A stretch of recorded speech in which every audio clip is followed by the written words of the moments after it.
Nobody can turn you into a slave unless you allow them. Nobody can make you afraid of anything unless you allow them. Nobody can tell you to do something wrong unless you allow them. God never created you to be a slave. Man did. God never created division or set up any borders between brothers. Man did.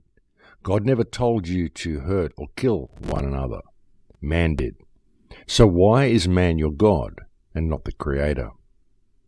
And this week's opening quote comes from Susie Kassem. Welcome to Surviving the Matrix, ladies and gentlemen. My name is Maxwell Egan. It's a pleasure to be with you once again, and I'll be your host for the next hour. You know, I've been coming onto these shows for 9 years now, and almost 10 years I've been doing Surviving the Matrix, and I've been attempting to calmly and quietly help people wake up to the fact that we're living in a slavery system, that we need to do something about it. I like to think that there's a degree of wakefulness occurring in the human species. I really do. It's good to think that, and it's good to feel that way. It keeps you positive. But when I look around, I really have to wonder, I've really got to question whether this wakefulness is really happening, even among the truth community, among the independent media. As I keep saying, there's so much infighting and division, but it isn't just the infighting and division. It's, to a great degree, things that people just take for granted in their daily lives. Now, last week I was talking to you about the 5G system, the way this is all being rolled out. And it's really being rolled out in leaps and bounds, folks. They're putting towers all around Sydney now. I think it's Sydney, might be Melbourne, but I think it's Sydney. In Australia, they're putting 5G towers all around the place. New smart towers, they're saying, which are going to improve the internet and all of this sort of stuff. And this is basically this 5G weapons system that I was talking to you about last week. And sure, it may not be used as a weapons system all the time, but it has the potential to be used as a weapons system.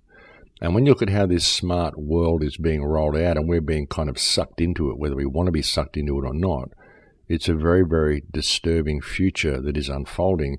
And it's unfolding very, very quickly, folks. It really is. And people simply aren't paying attention to it. And even if they are, even if they're aware of it happening, the problem is that they're all participating in it. Even if they're complaining about the system, they're continuing to use all of this stuff. They're continuing to shop with credit cards. They're continuing to use all of this automated stuff that's being put in place. And they're continuing to buy all of these smart devices. And that's really the problem, folks, because the smart system itself is the slavery system. And that's where we're going. We're being led into it. And you've got a company now in Sweden that are also trialing microchips on trains because it's very bad. People forget to print their tickets or their phone battery dies or blah, blah, blah. And it's just so much easier to have a microchip. So some of the more stupid Swedish people are opting for this microchip simply so they can ride public transport more conveniently. And of course, that's the way it's starting off, folks. But once you've got the microchip, they'll just be saying, well, now that it's in there, you may as well add your wallet to it and add all your finances to it, and you can open your car with it, and we can just add all this other stuff and put all this other data on the microchip, because here's a handy little app you can put on your mobile phone, which allows you to access a microchip and put data on there and take data off. So pay attention to that, folks. This is a readable, writable microchip, which means it can have data put on it.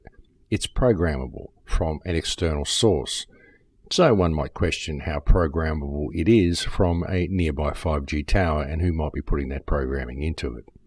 This is a readable, writable microchip that people are being encouraged to put into their body for the convenience of being able to use public transport with relative ease. This is absolutely ridiculous. And even the people who are promoting this are saying, well, getting this microchip is nothing different to what you're doing now by using your credit card to pay for your tickets or to go shopping. And really, are they serious? This is a microchip under your skin, ladies and gentlemen. This is vastly different to using your credit card to go shopping.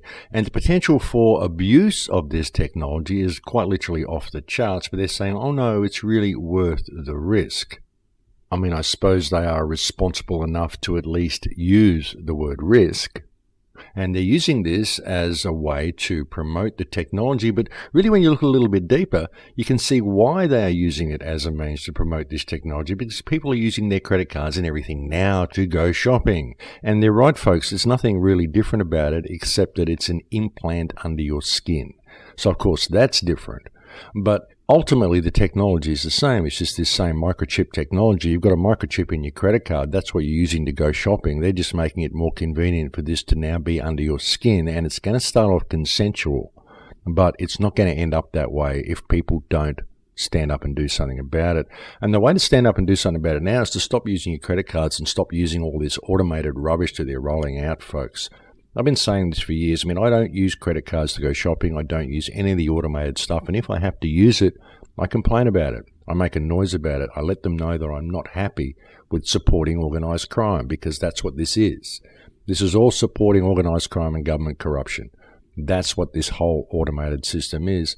And the problem is that people are continuing to use it and they're participating in it. So, how much awakening is there?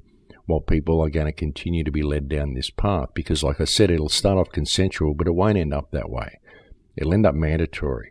It'll end up in a situation where you can't use the train if you don't have a microchip.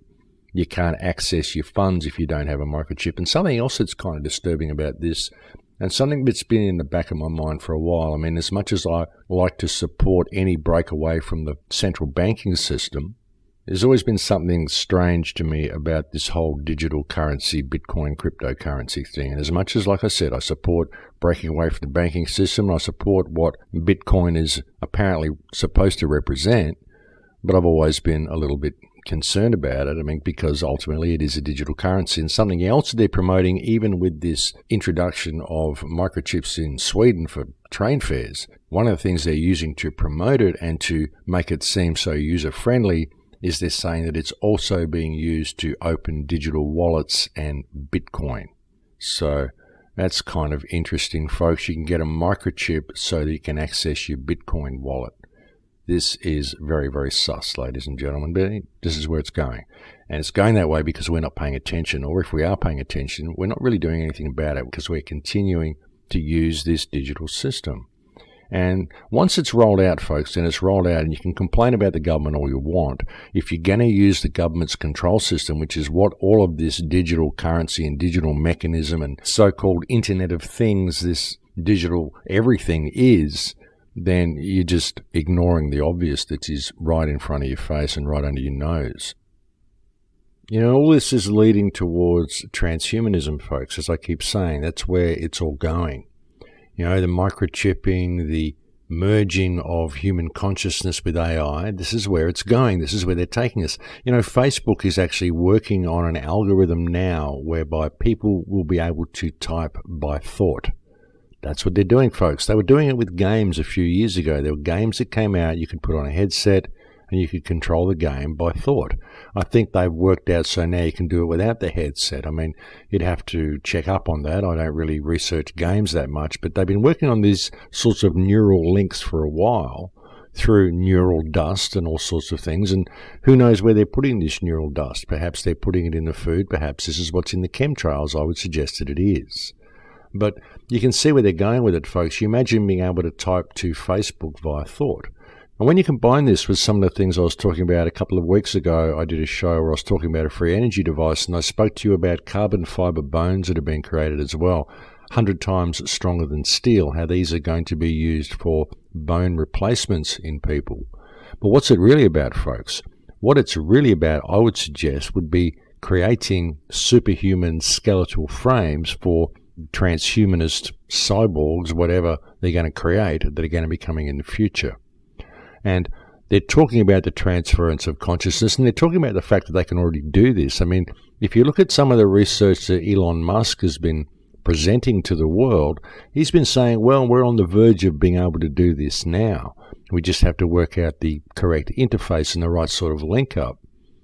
And folks, if they're telling you that they're on the verge of being able to do it soon, then it means they can already do it, because we are always years and years and years and years behind what they've really got going on behind the scenes. They've got stuff going on behind the scenes that we never hear about and we'll never know about. And that's just the way it is. We won't ever know about it until we find some way of establishing freedom if we can never get the focus to do that. That's the problem.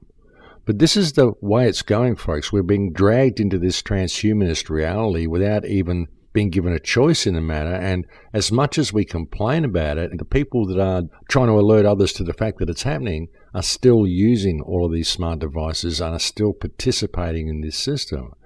Everyone's just going along with it through their passive acceptance of it, and it's being rolled out right under their noses, and we've got a very, very short window to turn this around.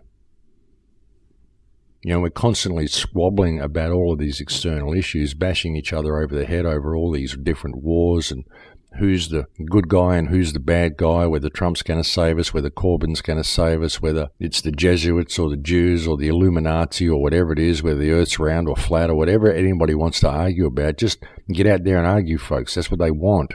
But very few people are really looking at what's going on right under their noses, and very few people are seeing this digital system for what it is. Everybody is participating in it. Everybody is continuing to use it. And soon it's just going to be all locked down, and there's not going to be very much we can do about it. You look at some of the advances on neural dust and some of the stuff they're doing as well, folks, smart dust, the stuff that's in the chemtrails. And they talk about this, folks, this whole neural net that they want to roll out, this 5G grid that they want to roll out. They talk about rolling out this neural net by around about 2020, and that's about when the 5G grid is also due to come online. You can see where all of this is going, folks, and we have a very, very short window to turn it around. And one of the most important things that we can do at the moment from where we stand is to stop participating in this smart system. I know a lot of people aren't going to do it. A lot of people out there are simply turning into zombies. They really are. You go out in the street and look around, people are walking around like they've just got a glaze over their eyes. They're all looking and staring at their mobile phones. It's very hard to get interaction with people the way you used to. So not everybody's going to get it. Not everybody's going to wake up. And there's even a possibility of this species splitting very soon into the technological haves and the technological have-nots, or want-nots. And that's really the problem, because it isn't the matter that you don't want technology, you just don't want the technology to go in the direction that it's going, to be run by these criminal psychopath eugenicists, which is what's going on. And when this is going on, folks, well, how much wakefulness is there? How much wakefulness are we really seeing? And how many people out there that listen to these shows and listen to other people's shows and listen to the independent media in general and see what's going on?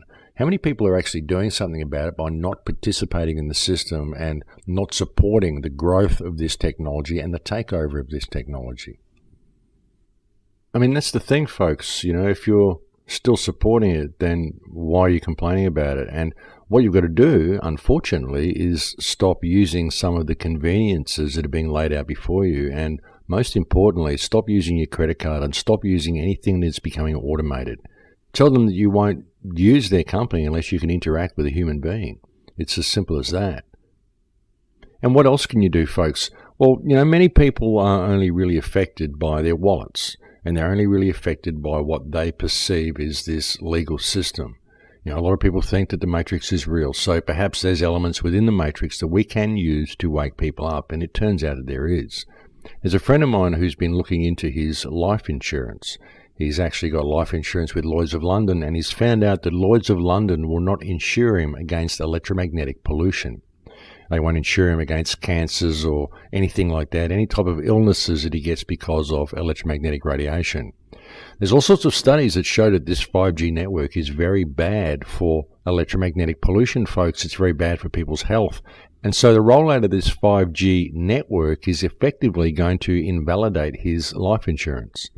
So if you're someone who's got life insurance, or you know someone who does have life insurance, get them to look at the studies on 5G and get them to ask their insurance company if their insurance company is prepared to cover damage from the 5G network. And if that insurance company is not prepared to do so, then the government is effectively invalidating their insurance policy, and this is something that they need to question the government about. It's something everybody needs to question the government about. And if the insurance companies are not prepared to insure against this, then that would indicate that this is going to be very, very prevalent in our societies, folks. So This is a mechanism that exists within the matrix that we can use to perhaps wake people up to what is being rolled out all around them. So perhaps that's a pathway that you can go down. I mean, it's something that you can do, perhaps a letterbox drop, perhaps just a little public gathering, perhaps a newsletter, perhaps a letter to the editor in your local paper, perhaps a phone call to a talk radio station. Anything like that in your local area will alert people to the fact that this 5G electromagnetic network is very likely going to invalidate all of their life insurance policies. Perhaps that's something we can use. I mean, it's not going to work. You're not going to get any sort of legal action taken against them or anything like that, but it might be something that will at least wake up these sleeping masses to the fact that there's something terribly wrong, something to make them question their reality a little bit, just something to make them think about this. I mean, it's not the answer, folks, but it's at least one spanner we can throw in the works, and that's what we've got to do, throw as many spanners in the works as we can, slow this rollout down as much as possible, and alert people to the fact that this is very dangerous for them, but do it in a manner that they can relate to, something that they can see will affect their everyday lives. It's the most easiest way to get to people, most especially if this is going to affect their hip pockets, and that's what this is going to do if they are someone with life insurance. So yeah, it's a start. It's one pathway anyway. It's something you can do in your local area, and at least you will be doing something. I mean, everybody writes to me and says, what can I do? What's some little thing I can do in my area? Well, this is a question that you can ask people, and it's an issue that you can alert them to. I mean, there's so many issues that we face, folks. There really is. I really believe that a lot of the stuff is put there just to keep us fighting amongst ourselves and to keep us distracted. Like, we've got so many issues to face. You know, we're being attacked on so many fronts. You know, not just the war of terror and, you know, all the anti-war protests and everyone trying to deal with government corruption and systemic corruption and all the stuff that's created all these wars. There's not only that. You know, all of the things they're doing, folks, the environmental pollution, the way they bring these laws in incrementally in each community, so you're always complaining about something. You know, there's always something happening which is affecting your life in some negative way. And it's coming from so many directions that who knows what to deal with. And I really believe that they do this just to keep us from noticing that which is going on right under our noses, such as this 5G network. You know, we're so intent on dealing with our environment and all of the external stuff that we're not seeing what is happening really, really close to home in our own communities.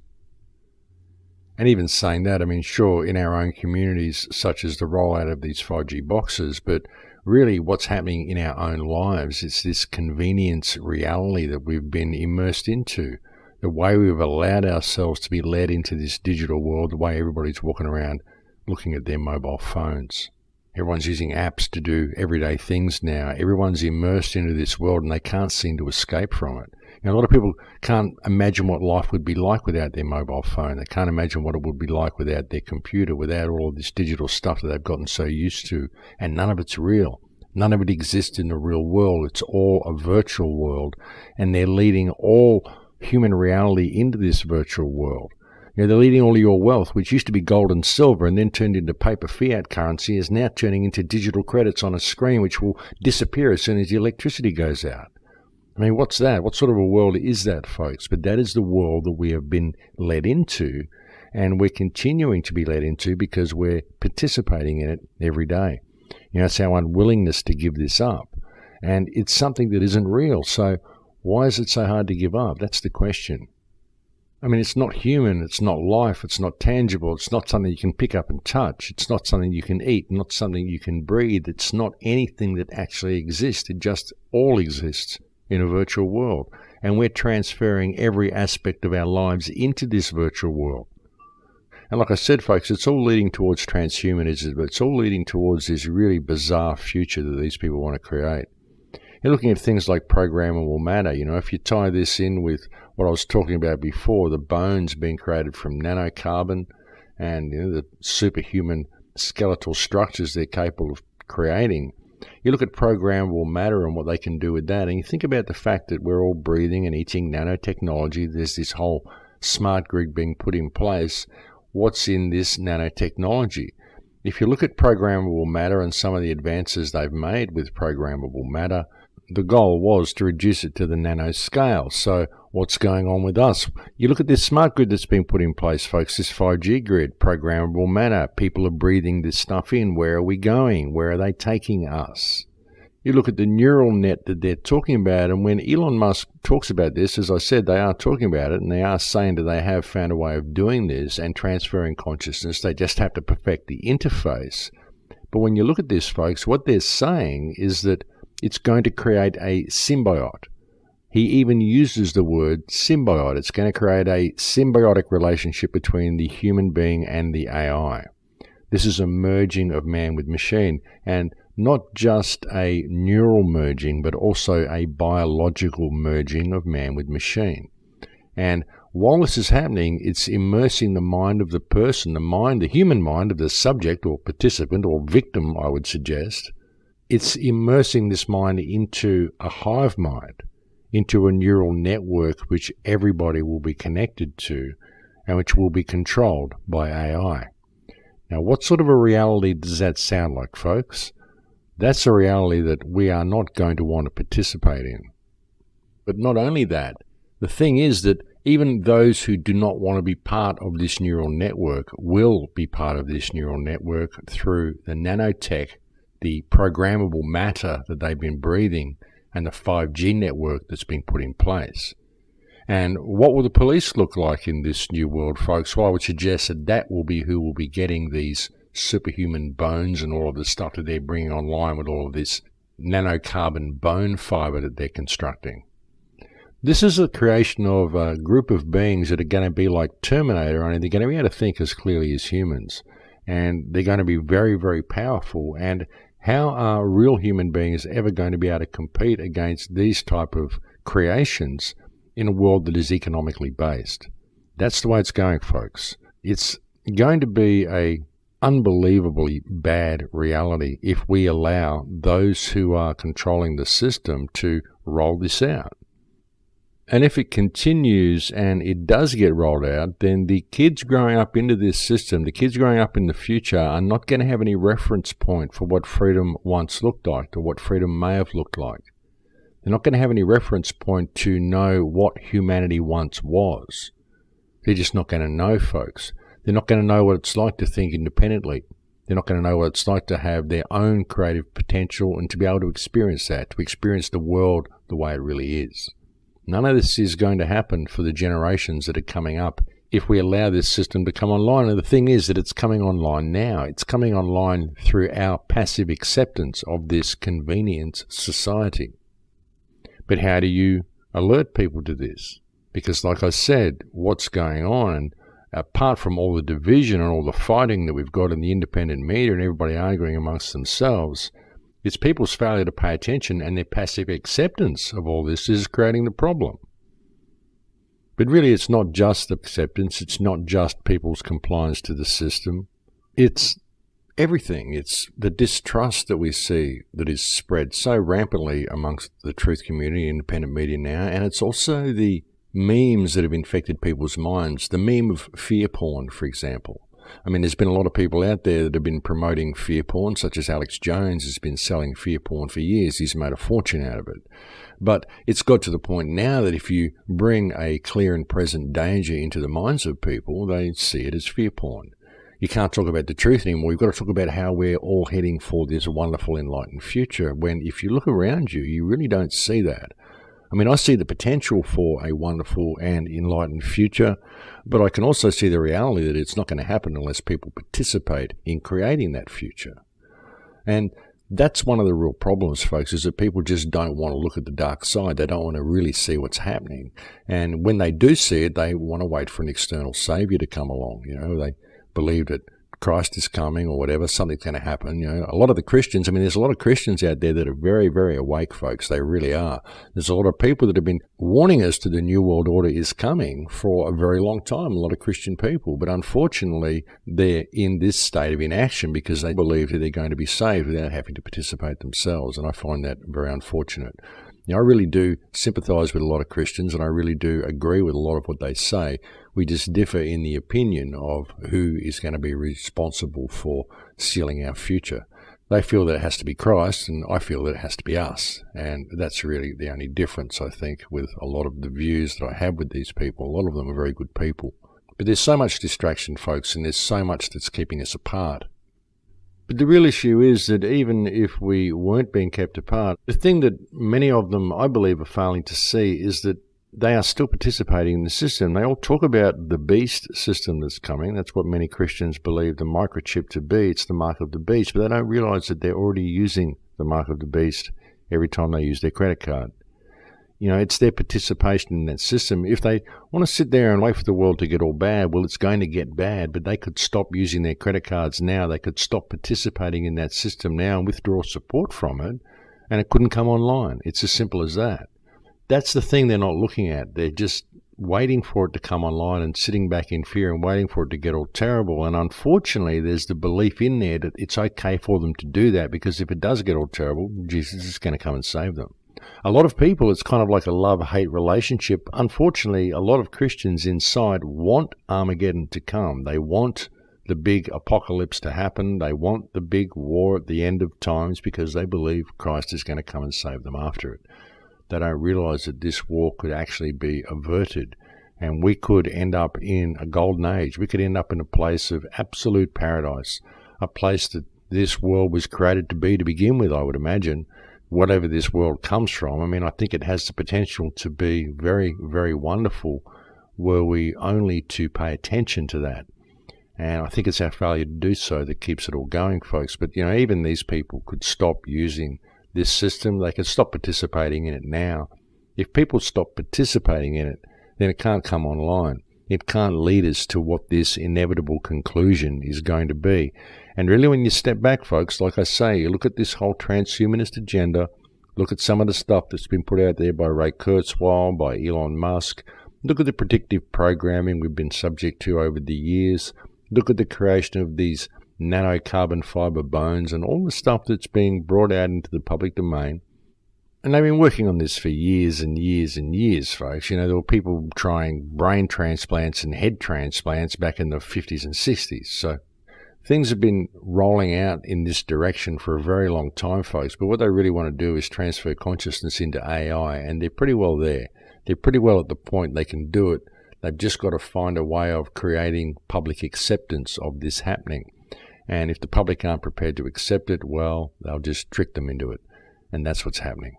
And I think it's quite important that people wake up to this. I really do. It's not a very good future that we're allowing to be rolled out in front of us, folks. And the only people who can stop it is us. You know, it's our generation that has to turn this around because, as I said earlier, the kids aren't going to be able to because they're not going to have any reference point for what freedom actually looks like. So it's up to us to do it. And the window of opportunity for that to happen is closing very quickly. So I would suggest people pay attention while they still can. But I think we've reached break time here, folks. I'll leave it there for now, and we'll go and have a break. Thank you for joining me on the air today.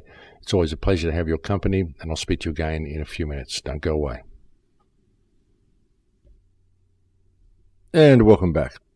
So, ladies and gentlemen, we've certainly got a lot to deal with. We do. We've got this whole 5G grid being rolled out, and we've got the enormous amount of distrust we're facing as well in this resistance. And we do have to get a little bit of trust back in this resistance. We've got to get a little bit of trust, a little bit of focus in this resistance, and be careful where we're being led. We really do. There's been an enormous amount of infiltrators into this movement in the last year or two, and it's been very sad to see. A lot of agents have come into play and have led people in the wrong direction. Of course, they've been able to do this with good information, right information, that they then muddy and bury beneath false information, so people throw the baby out with the bathwater. It's a common ploy, and it's what's happened very much to the independent media in the last year. A lot of good information being brought to people, but being polluted by bad information, and just a lot of plants that have come into the movement as well. The recent debacle with George Webb has been quite interesting to watch unfold. I actually haven't been watching George's videos past about a day 130, I think I stopped watching, because it seemed like there was a lot of misdirection in there. I remember mentioning at the Free Your Mind conference in April that I suspected George Webb to be Mossad, and then he announced later that he is Mossad, or at least old Mossad, and there's been a lot of very disturbing stuff that's come out recently. So I think there's been a huge play there. I actually caught an interview on the SGT report with Liz Crokin the other day, and Sean had a clip in there of George Webb talking about how new Mossad has basically gone overboard with the child trafficking, and it was really better the way old Mossad did it when they just harvested a few people. And this statement by George Webb is very, very disturbing, folks, and it would indicate that it is actually Mossad that is behind most of the global child trafficking. And this is something that I've been saying for years, and it seems that he's let that slip a little bit with that statement. I'll link to that interview below in the description of this on the YouTube version of this show. That's on the SGT Report YouTube channel. That's one of the few news sources that I do recommend to people as well, folks. A lot of people write to me and they ask me, who can you recommend that I listen to? Because there's so much misinformation out there. What are the reputable news sources? I think that Sean gets a lot of stuff right with the SGT report. I think he puts out some good reports. Truth Stream Media on YouTube also puts out a lot of good information. You find a lot of channels do, folks. Richie from Boston gets a lot of good reports that come across his desk that he puts out as well. Richie's a Christian. I'm not a Christian. We agree to disagree on that, but he puts out a lot of good stuff. A lot of really bizarre ideas, folks, but still, it's good stuff, and he doesn't have a problem admitting when he's wrong. Same with Sean. He doesn't have a problem admitting when he's wrong, and that's very important to notice, folks. And there are people that do put out good information. I think Patrick Hennington puts out some good stuff on 21st Century Wire as well. My dear friend Ule Damagard from Light on Conspiracies does some wonderful work on false flag terrorism and on the crisis actor companies and all the people that are used and the way all of this is put together. He's actually very good at predicting where these new events are going to be. I recommend checking out his work. I'm actually going to go and see him next week when I'm in Spain, so that'll be good. I might even get a chance to do an interview with him for maybe next week's show or the week after. Citizens for Legitimate Government is another news site you can just get information from. You can get a weekly report from, and it'll just link you to news articles, and you can read them and go and make your own mind up. But ultimately, folks, what I think you really need to do is watch the mainstream and just read between the lines like many of us do, because that's really the best source of information, is what these people are not saying. And I just have to leave it to you to discern the disinformation channels on YouTube, the COINTEL channels. There's a lot of channels out there that are presenting truthful information to you, but they're also presenting really, really bizarre conspiracy theories to you at the same time and on the same channels. You've just got to read between the lines, folks, and realize that once you start seeing really bizarre reports come out from a channel that you know has been putting out very truthful reports, this is very likely a COINTEL channel, and that is a classic COINTEL method, is to muddy real information with bad information. You know, if you've got one conspiracy that you really don't want the people to know about, then you put out information about 5 or 6 non-existent conspiracies all around it and all at the same time. So it keeps people going down all these rabbit holes that lead nowhere, and it's all to cover up the one conspiracy that was put out at the same time. There's a lot of channels that do this. Now, I'm not one to want to spread bad word about people. I'm not one to want to hack anybody else down. I've never named other channels or any of this sort of stuff. I don't wish to have fights or animosity with anybody. And so I'm not going to be naming any channels that I think are COINTEL. I just have to hope that you have the discernment to be able to figure these things out for yourself. Just watch any channels that are giving you bizarre conspiracy theories along with what you know to be truth, because that is a classic COINTEL sidestep. So yeah, anyway, that's just a few recommendations of sites, folks. I mean, there's a lot of sites out there you can get information from. I've got whole lists of sites that I go to, but they're just a few places around YouTube and around the general area that I feel can be seen as trusted sources. At least you've got real people giving you real information and doing what they can to get it right. And that's a good sign, because that's really the best anybody can do. But anyway, getting back on topic, that interview with Liz Crokin on the SGT report is something I would recommend watching, and I will link to that in the video description below on the YouTube version of this radio show. It's been also interesting to watch the moves that Donald Trump has been making. Donald Trump does actually appear to be making a pretty concerted effort to bring down the pedophile elite. It seems that that is what the recent shooting of a Republican senator was all about. This seems to be related to Pettagate, so keeping a close eye on that as well. But again, there's so much distraction happening, folks, and so much division and so much distrust. And while all this is happening, this whole electronic grid is still being rolled out beneath it. That's the thing, you see. Like, when you look at this whole electronic system, it isn't really the governments that are rolling it out. You've got to understand what the governments are. The governments are figureheads. These are mouthpieces for the corporate entity. This is why Trump's having such a hard time getting anything done. And I still don't know whether I trust Trump. I mean, he's sure doing a lot of good stuff to bring down this pedophile elite, but at the same time, he's falling over himself to capitulate to Israel. Maybe that's a strategy. Who knows? Maybe he has to do that so he can keep himself in power. Who knows? But there are so many witch hunts directed at him at the moment. The amount of witch hunts that are directed at him really does actually give him a little bit of credibility, because the mainstream media and the entire political system, not just the Democrats, but there's many sources within the Republicans as well that don't seem to like this man. A lot of people seem to want to get him out of power, and if he's going after the high-level pedophiles, then it's very understandable why they would feel that way. It's also very understandable why the media wouldn't be reporting this, because many high-level pedophiles are actually operating within the mainstream media. But again, when looking at all of this, you can see behind it is this whole smart system still being rolled out, and this just seems to be going ahead like it has its own mind. It's not really being directed by government or directed by anyone that you'd think would be in power.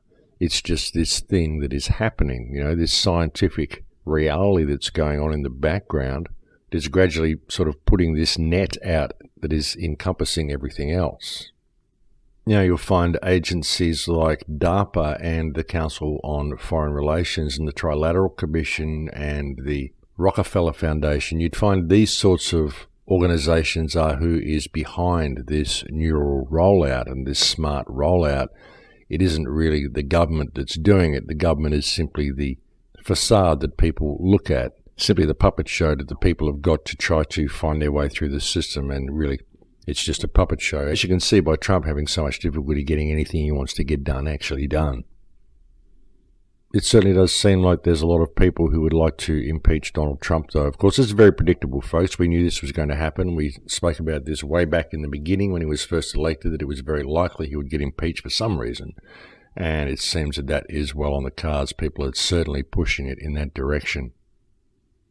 I mean, whether it'll happen or not, that is another question, because what do they have on him, really? They don't really have anything on him. This whole question of collusion with Russia is completely contrived. It's just a witch hunt that is going to lead nowhere. All of the allegations of rape and all this is just a witch hunt that will lead nowhere. There really isn't anything, any dirt at all, that they've got on Donald Trump, except for his tweet where he happened to mention the travel ban being a travel ban when he'd said it wasn't a travel ban. But that's not really a big issue that they can use to impeach a president. Not when you look at what past presidents have gotten away with. I don't really think that they've got anything to go on. The only thing that is really going to succeed in impeaching him will be if the media can create enough theatre around it to convince the public that this should happen. But there's no real reason for it to happen. There's no legal reason for Donald Trump to be impeached. But there are certainly people that are pushing towards it, and as I said, this is something that we have expected since the beginning. So it's going to be interesting to see where this goes. And I think we're going to see more of this sort of stuff, folks. The circus surrounding Donald Trump and the debacle that we've seen with George Webb's research, what that has turned into, which is a complete circus and a complete sideshow. I think we're going to see more and more of this type of stuff just to keep people guessing, to keep people distracted, to keep people not knowing what's going on, keep them trying to guess which way is up, and keep them fighting amongst themselves while this whole 5G thing is rolled out. They only have to keep us occupied for the next 3 to 5 years, folks, and this whole thing will be online pretty well. The AI might not have taken over by then, but the whole grid will be online in 3 to 5 years if people don't pay attention to it. And the more stuff they can put out there to keep people fighting and arguing and keep people distracted by the political circus, then the more they're going to do it, I think. I think that's what a lot of this is about. Just keep people guessing and keep people distracted and keep people from paying attention to what is going on in their everyday lives.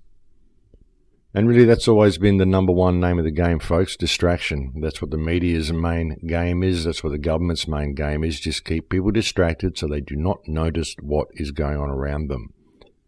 And the really disturbing thing is that there are very, very few people that are talking about this electromagnetic system. There are very, very few people that are talking about this electromagnetic control grid. And I don't think this is because people are attempting to cover it up. I think people simply aren't noticing it. They're just taking too much of this stuff in their daily lives for granted, and they're not really seeing where it's leading to.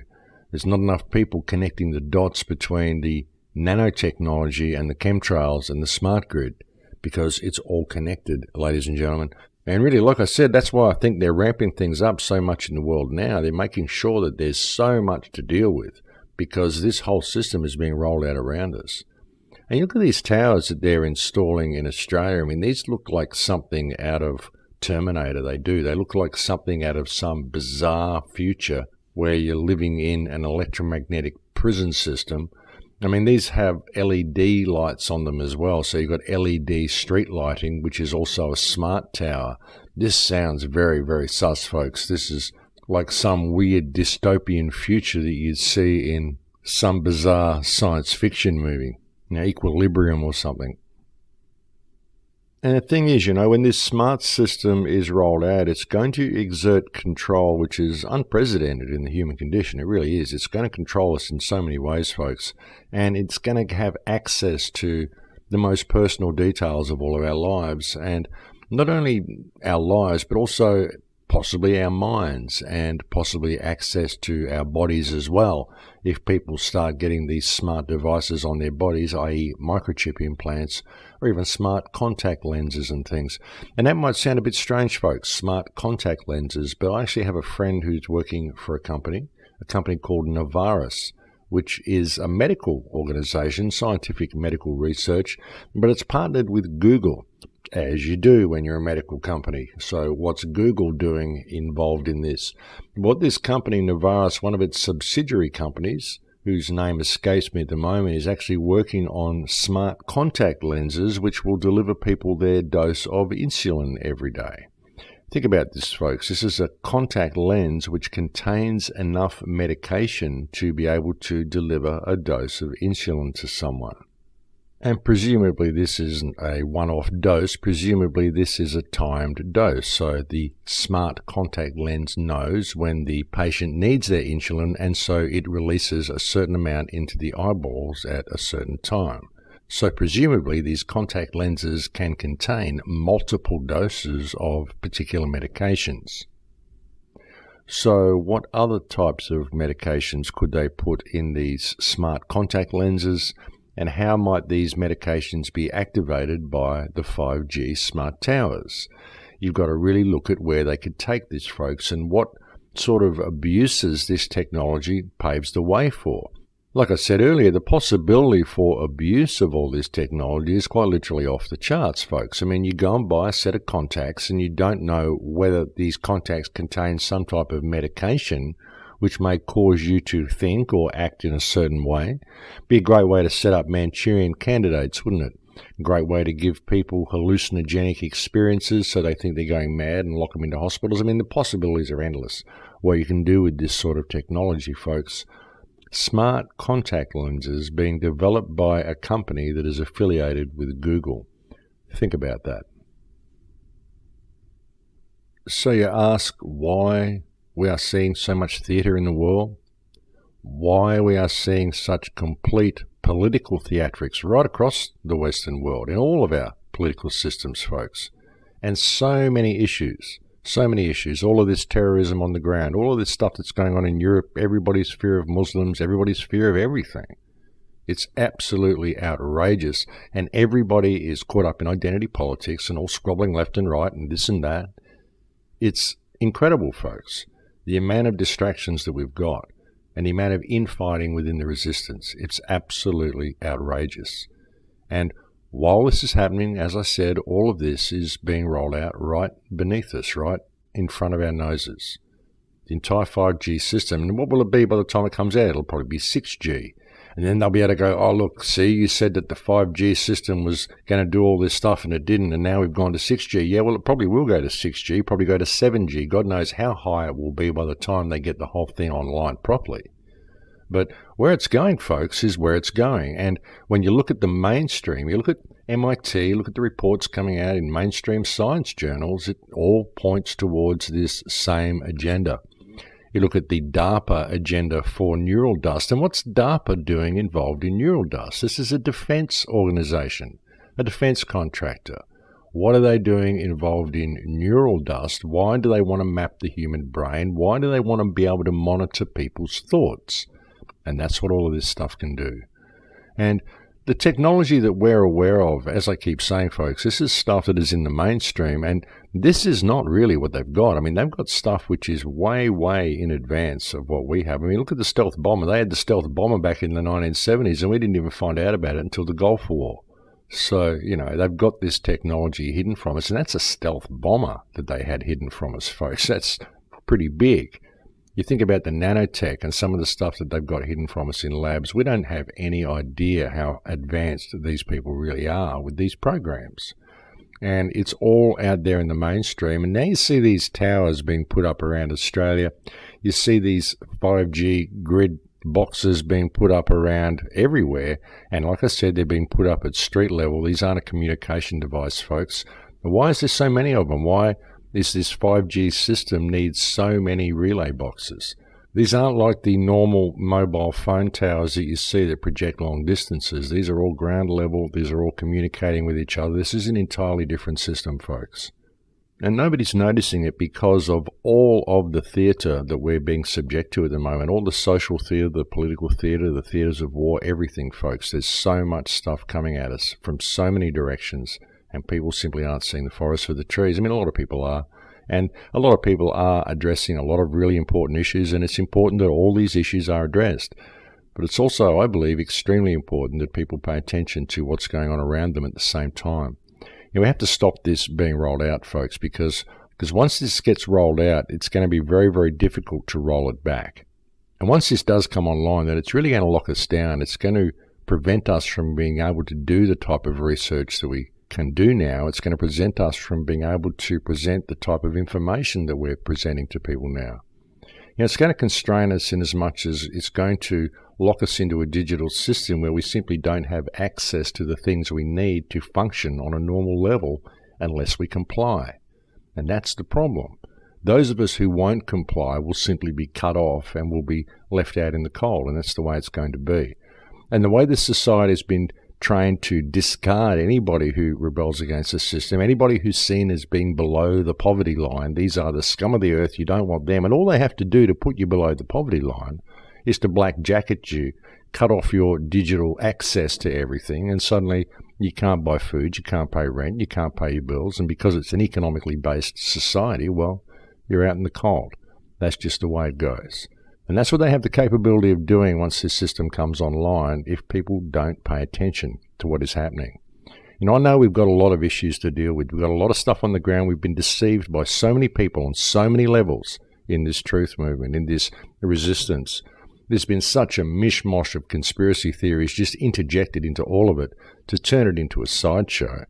You know, every time we thought we've got some sort of a response and some sort of a valid point that we can push forward and maybe get some attention drawn to it, it gets distracted. It gets sidetracked into some other issue which is just designed to cause infighting and get people arguing amongst the details all the time rather than paying attention to the bigger picture. And we have to pay attention to the bigger picture, folks. We really do. You know, and really stepping back and looking at all this, folks, there's a lot of forces out there that are working for good at the moment as well. There really are. There's a lot of good things happening. There's a lot of bad stuff happening, but there's a lot of good stuff happening as well. You know, perhaps Trump is on the side of the people in some way. Perhaps I've been wrong about him. Who knows? If he turns out to do the right thing, well, hey, I'm happy to admit it, and that would be great to see. I can't help thinking that it's all theatre, though. I can't help thinking that all this is a play. You know, if these elite pedophiles were going to be brought down and are going to be arrested, I can't see why it can't just happen. Sure, the mainstream media isn't reporting it, and maybe there's deeper plays going on and blah, blah, blah, and people have got to be careful, and I know how it goes. But still, you know, it's just interesting to watch how it's unfolding. But I can't help thinking that so much of it is theatre. And even if Trump is on the side of the people, even if there is someone actually good in the White House for a change, well, we've still got to pay attention to what's going on behind the scenes. Perhaps Trump isn't even aware of this whole smart system and what it really is. Perhaps he has no idea about the whole neural network and everything that's being rolled out. Who knows what these people know? Who knows how distracted they are and how distracted everybody is in their own particular rabbit hole? You know, it's people who sit back and make blanket statements and judge everybody as bad or everybody is good and everything being black and white that is the problem. There are far, far deeper issues here. I think that everybody has a piece of the puzzle. I think that all things should be considered, but everything should be taken with a grain of salt, and you've really got to step back and put it all on the global stage. And the problem I find is that people won't stop fighting amongst each other long enough to be able to do that. You know, we never get a chance to examine anything properly, because as soon as anybody questions anything everybody else believes in, it turns into an argument, a mudslinging match, a series of ad hominem attacks or whatever. And we've just got to put all this stuff down and agree to disagree and engage in some respectful conversation. I think that would make all the difference to the problems that we're facing. It will make all the difference to the future that we're creating, because ultimately it's us that is creating this future. It's a collective thing. Please consider what I've said to you on the show today. Please consider the possibility of what this future is turning into. And please consider putting down some of the infighting that so many people are promoting on the internet these days. There are so many people that are spreading so much toxic energy, and we really do need some unity and we need some focus, folks. So please try to consider some of these things. And if it resonates with you, then please do share this information and share this radio show with people who you think may get some benefit from it. You know, I think we do have a way out of this mess, folks, if we can just get a little bit of focus. And we've got to put down all of this animosity and all of this infighting. And we've got to unite in respectful conversation and figure a way out of this mess and realize that there are no leaders coming. We have to lead ourselves. That's what this is all about. That's what it's always been about. And now's the time that we can do it. So let's get this focus, friends. I mean, I think that if we get this focus, we're going to find that freedom actually comes quite easy and quite naturally. But we're getting very close to the end of the show now, folks. I'd like to thank you for tuning in today and putting up with my somewhat convoluted rants that I seem to get into. I know I cover a lot of topics on the radio show. It's very difficult to get one topic and stay focused on it for an hour. I tend to just kind of ramble and go off on all these tangents, but hopefully you do find the shows informative, and hopefully it is some form of empowerment for you anyway. As I've often said, I think we need to know what these problems are in order to fix the problems, and that's what I attempt to do with the shows. And every time I bring you negative information, I do try to look for the silver lining in that information, and I do attempt to turn it into something empowering. I think that's what it's all about. You know, you've got to see the darkness before you can even have the dawn, I suppose, and that's what it's about, folks. I think enlightenment is a destructive process. It's a breaking down of everything we thought to be true. And I think that we're seeing some real enlightenment happen now for even to those who don't particularly want to be enlightened. I think that the truth is becoming painfully obvious for many, many people. And many people are seeing how they've been led by so many forces, especially on the internet. And I think that there is some real light dawning on the horizon if we can get a little bit of focus. We're just about at the end of the show again, folks. It's been great having some time off here in Holland. It hasn't really been time off. I've been actually quite busy working on the film script. I've also been serving Cambo to a lot of people while I've been here in Holland, and that's been really good. I'm going to be back in Europe to speak at the Open Mind Conference in September in Denmark, so I look forward to catching up with anybody there who may be coming to that conference. I'll be back in LA and sort of bumping around the United States for July and August. I imagine that's where I sort of plan to be anyway. I don't really have anything planned at the moment except for working on the film. But there's a chance that I might be doing a couple of small talks, and if that happens, I'll let you know. And I will also be doing a month of Cambo workshops in November on the Big Island in Hawaii. If anybody is thinking about participating in that, go and sign up for that. I'm sure it's going to be a great experience. But that is about it for me, folks. I'm not sure whether I'll get a show to you next week. I've got to travel down to Spain this week and then back to the United States very soon after, and I'm not sure whether I'll get a chance to record a show or not, but I'll try to get one out to you. If not, then I will get one out to you when I get back to the United States. I must admit I am certainly looking forward to getting home and getting some stability. It does get a little tiring catching budget flights and couch surfing your way around the place, folks, but that's just the way life ends up sometimes. But that is it for me, folks. I'm completely out of time. Thank you to everybody who supports the website. Thank you to all those who support the Patreon account. I really could not continue to eat if it wasn't for you people, so I cannot thank you enough for the support that you show me. I'll be back on the air as soon as I'm able to do so. It may be next week, it may be the week after, but it will be as soon as I can, and I'll look forward to speaking to you then. Please take very good care until then. In Lakesh, my friends. In Lakesh.